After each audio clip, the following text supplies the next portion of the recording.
Hi everybody, welcome back to Tips with Taylor. Today I'm going to be talking to you about a dieting technique called intermittent fasting, or you may have heard of this as the 16-8 diet. Now, although it is also called that, we won't call it that today because it can be done in more than one way. So simply put, the way intermittent fasting works is it helps you consume less calories during the day. This is done by doing a fast for 12 hours or more and consuming calories in a much smaller window, typically 8 hours or less.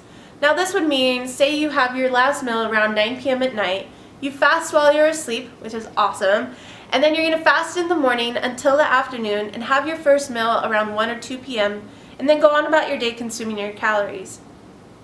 Now this is perfectly safe and healthy for most individuals to do, and if you have any concerns or known medical condition where this could become a problem, I highly recommend you talk to your doctor before doing it. Otherwise, this is a great tool, and I know a lot of people that it works wonderful for, including myself. Now that we've discussed what intermittent fasting is, I'm going to talk to you about some tips that I have for you to make it work for you and your lifestyle. Awesome! Now here are my tips for you. Tip number 1. Maybe you're somebody that feels like you cannot go without breakfast in the morning because you've had breakfast your whole life. Totally understandable, as I was there before you too. Now what you've got to do is just give yourself some time to adapt. Let yourself have more than one day to see if this is something that's going to work for you. A lot of people will say that they experience headaches or nausea or something like that if they don't eat, but this is just in your mind. This is something that you, unless you have a condition to where this is actually a physiological thing that's happening, then I understand that. But oftentimes it is just in our head and we're just telling ourselves we need to eat when we really don't. So give it a try, at least 3 days, see how it works for you, and maybe this is going to be better for you, especially if you're typically someone that eats a high carby meal in the morning and then you feel hungry again in an hour or two, and then that just sets you off for wanting to eat all day, and before you know it, you've ran out of calories and you're trying to figure out how you're not going to go to bed hungry. So try it out. I highly recommend it.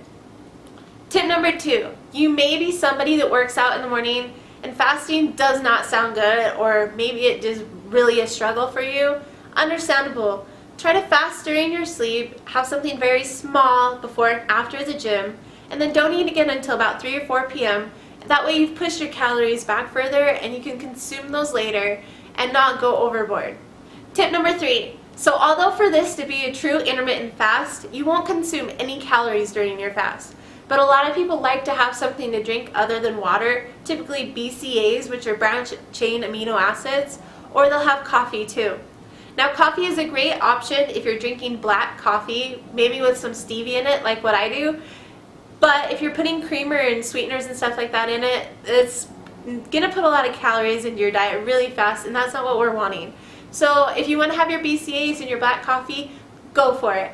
Our whole point of this thing is to make sure that the calories are pushed back later on in the day. So if that's what you've got to do, go for it. We want this to work for you and be enjoyable for you. That's all I have for you today. Thank you for watching. If you have any comments or questions, please let me know. Bye!